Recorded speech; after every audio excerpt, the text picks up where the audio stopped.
warahmatullahi wabarakatuh. Perkenalkan, nama saya Afifah Luptiah Tantri dengan NIM 0310201044, jurusan Tadris Biologi 2 semester 4, Universitas Islam Negeri Sumatera Utara. Baiklah, adapun tujuan dari video yang saya buat kali ini untuk memenuhi tugas dari mata kuliah Fisiologi Hewan, yang mana dosen pengampunya ialah Bapak Roni Apriyadi MPD.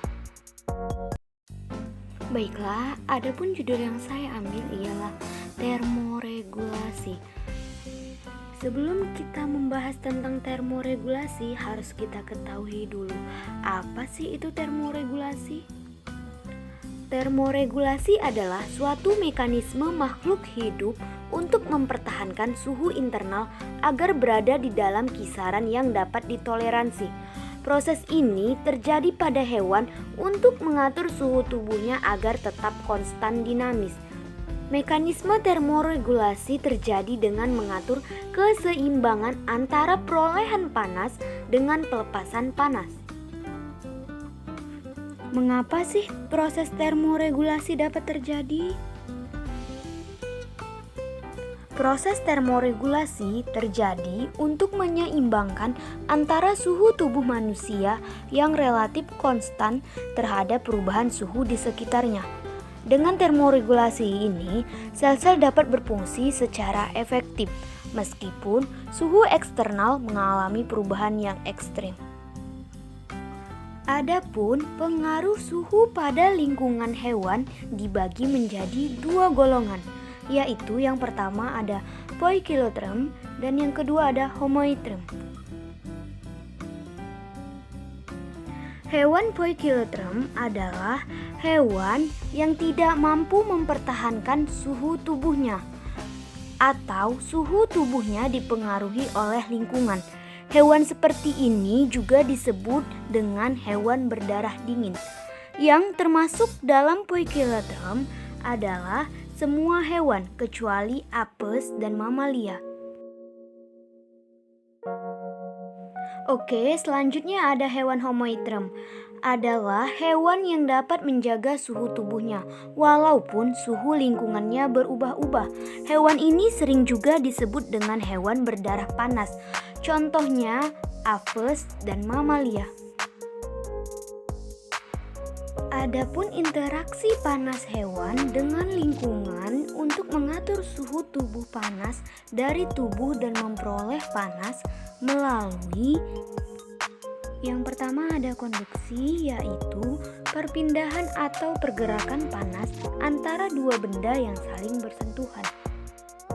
Selanjutnya yang kedua ada konveksi, yaitu perpindahan panas antara dua benda yang terjadi melalui jet alir atau fluida yang bergerak. Contoh, misalnya pada saat udara panas bertiup di dekat hewan, lama-kelamaan tubuh hewan akan menjadi lebih panas juga. Selanjutnya ada radiasi. Radiasi adalah perpindahan panas antara dua benda yang tidak saling bersentuhan. Misalnya, pada proses perpindahan panas dari matahari ke tubuh hewan. Yang terakhir ada evaporasi, yaitu proses perubahan benda dari fase cair ke fase gas. Misalnya pada mekanisme ekskresi kelenjar keringat. Baiklah, di sini ada beberapa contoh cara hewan mengelola suhu tubuh. Yang pertama itu ada di akuatik, yaitu air. Nah, biasanya temperatur lingkungan hewan air relatif stabil atau sedikit terjadi perubahan. Yang kedua, banyak beraktivitas di bawah air atau tidak langsung terpapar panas.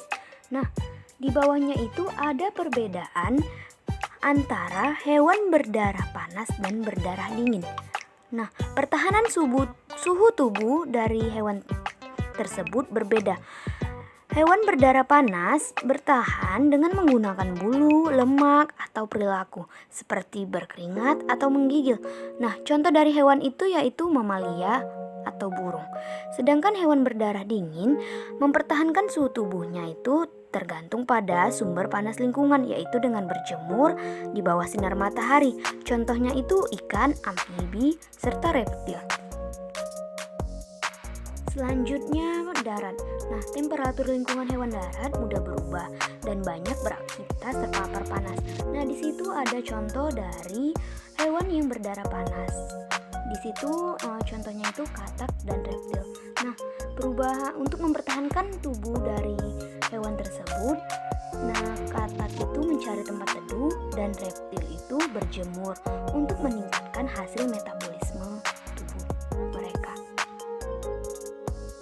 Sedangkan pada hewan yang berdarah panas untuk mempertahankan suhu tubuhnya ketika suhu panas, di situ ada beberapa contoh.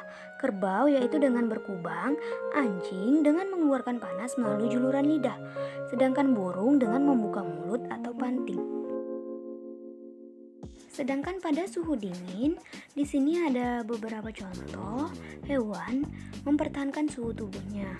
Nah, beruang itu dengan cara hibernasi, sedangkan penguin dengan bergerombol, burung dengan mengembangkan bulu untuk menebalkan lapisan isolasi. Baiklah, itu saja yang dapat saya sampaikan. Lebih dan kurang saya memohon maaf. Jangan lupa like, comment, and share video ini. Dan terima kasih juga yang telah menonton. Sampai bertemu lagi. Wabillahi taufiq wal hidayah. Wassalamualaikum warahmatullahi wabarakatuh. Dadah.